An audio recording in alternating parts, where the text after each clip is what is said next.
All right, welcome into the post-game show, everybody. Altitude Sports Radio 92.5 in the paint. I'm Dan Tanner, your host for Denver Nuggets basketball, as the Nuggets get a 132-129 win over the Pelicans in overtime. So, very interesting game to go over here tonight. So, as always, please feel free to leave your comments on this evening's game, the road trip as a whole, and where you think the Nuggets are at. So obviously a very bad first three quarters for the Nuggets tonight. In fact, they were down, 93-81 going into the fourth quarter tonight. The Nuggets and Jamal Murray heat up in that fourth quarter. They tied this thing up at 119 to send it into overtime. Nikola Jokic scores the first 6 points for the Nuggets in that OT. Then Aaron Gordon gets a reverse alley-oop dunk, and the Nuggets just sort of won the battle of the free throw line after that. But I got to tell you, I'm not super positive coming out of this game. I get the Nuggets won, and they salvaged the road trip. They obviously lost in a heartbreaker to the Trailblazers on Thursday night. So they do salvage the road trip. Jamal, I think, like we've talked about, is starting to really find his groove and look like the Jamal Murray of old. So that is a positive coming out of tonight's game. But what was weird for me, and we'll just kind of start here, Nikola Jokic didn't score a point in this game until about 2.5 minutes to go in the second quarter. No points until that point. He ended up having 6 points at halftime, and obviously he comes alive in the second half. He gets his 11th triple-double of the year. So Joker didn't start off too great in this game. 0 points until about 2.5 minutes to go. But he found his groove in the second half, as did kind of the Nuggets as a whole. Really not until the fourth quarter. In fact, I thought the Nuggets defense was abysmal tonight, to say the least. Now, here's the thing with New Orleans and why I'm not super positive coming out of this game tonight. The Pelicans are missing their two best players in Zion Williamson and Brandon Ingram, who twisted his ankle, really turned it up bad, and he's out indefinitely. And Brandon Ingram has played extremely well against the Denver Nuggets over the last couple of years since he was traded from the Lakers to New Orleans. This game should not have gone to overtime. This game should not have been close. The Nuggets have basically their full lineup. Obviously, they're missing first-round pick Deron Holmes.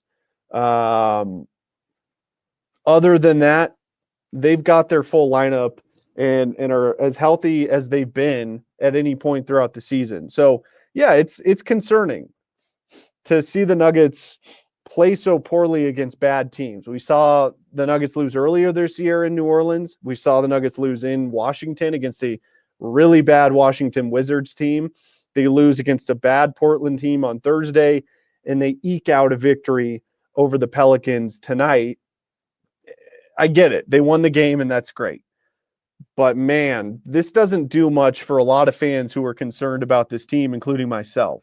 Now, there were reports that we haven't been able to talk about on the post-game show because we were off on Thursday's game with the Broncos playing.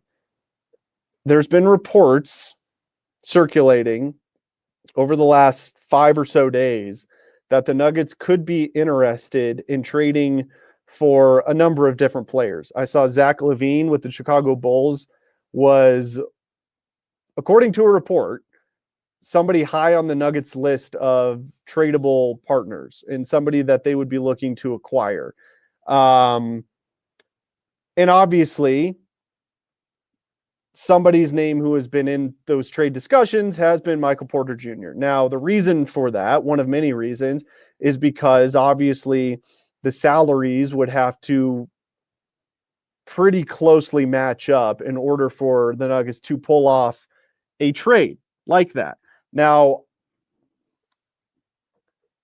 I'm okay with the Nuggets shopping Michael Porter Jr., okay? Don't make any mistake about that. I'm not okay with them shopping Michael Porter Jr. for Zach LaVine. the reason the Nuggets are looking at LaVine is because he's a guy that can create his own shot and theoretically create his own offense especially when Nikola Jokic is not on the floor, which that I'm fine with. And actually, Zach LaVine is shooting like 42%, I think, so far this year from beyond the arc. Pretty good. And that would be an area that would help the Nuggets improve offensively. A guy that can create his own shot. Because Michael Porter Jr., if you love him or hate him, the fact of the matter is that although he is a tremendous shooter, and I've liked how he's gotten to the rim a lot more this year. I've talked about that extensively here on the post-game show.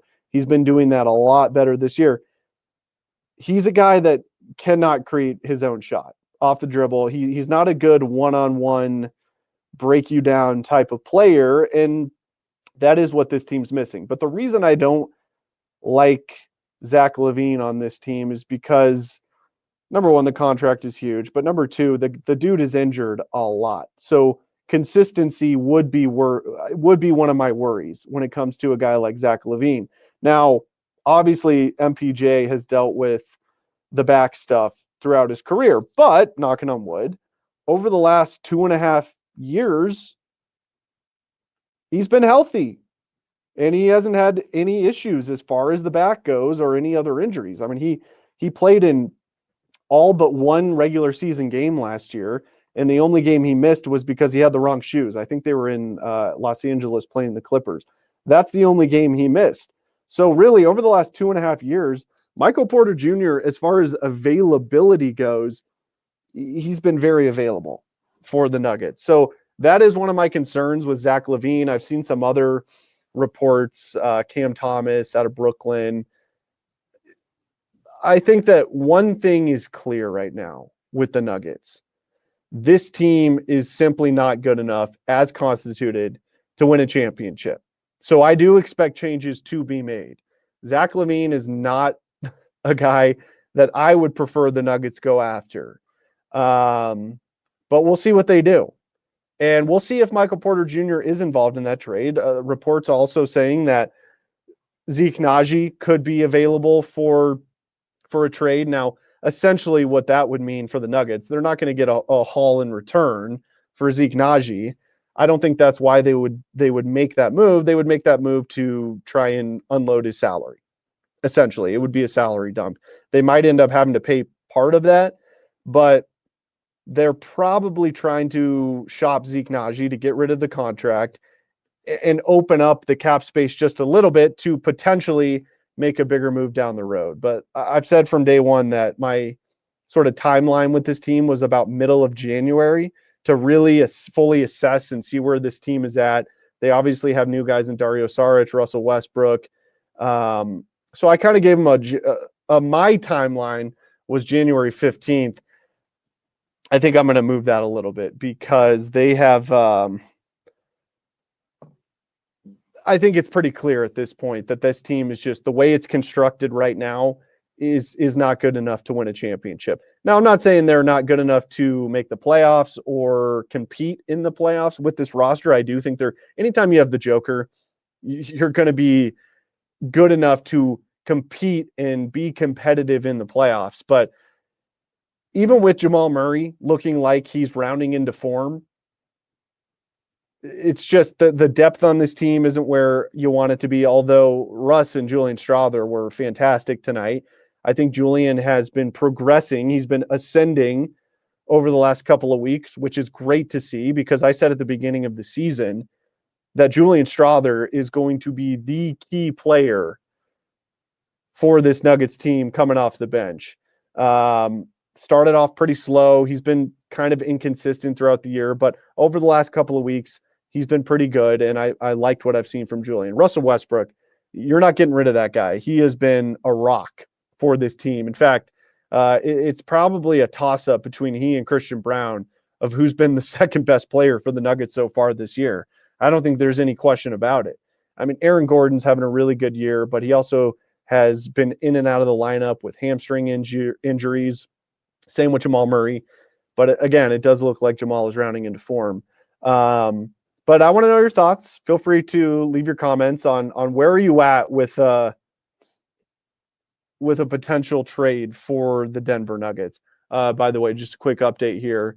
The Avs just scored an empty netter and took a 4-2 lead over Seattle. So that's great to see. And Raj and Springer will be coming up here in about 10 minutes or so with your Avs post-game show. Let's see here. Den Broncos says Porter needs to be benched for Watson. Look, I'll give you this. Peyton Watson has been tremendous this year defensively for the Nuggets. In fact, he was really good again defensively tonight. He had a couple of huge blocks late in the fourth quarter that I thought really helped swing the momentum in this game. But here's the problem with Peyton Watson, swapping him out for MPJ. He's not going to give you a whole lot offensively. He's not going to give you a whole lot as far as shooting goes, which is honestly, in my opinion, what this team is lacking the most right now and in the most desperate of needs of. But he does add a defensive element. And who knows, maybe if you bring Michael Porter Jr. off the bench, he helps out that second unit scoring the basketball. But my problem with that is they stagger Michael Porter Jr. with the second unit quite often, and they stagger Jamal Murray. But when they stagger Michael Porter Jr. with the second unit, he really struggles to score the basketball. So I really don't think that's going to do a whole lot for the Nuggets if they decide to swap MPJ and Peyton Watson, bringing MPJ off the bench and starting Peyton Watson. I don't know how much that positively affects the Nuggets because of the amount of times I've seen Michael Porter Jr. staggered with the second unit. He really struggles to score the basketball without Nikola Jokic and the other starters out there. So I don't know. They've essentially kind of halfway been doing that so far this year.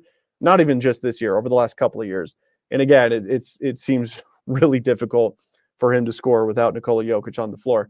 The Avs just got another empty netter. Who just got some? They're throwing hats on the ice. So somebody just got a hat trick. Was it Kivi Ranta? Wow. Kivi Ranta gets the hat trick for the Avs. He has, 10 goals this year for the Avs? That's fantastic. So Marie said, Kibby Rental with the hat trick.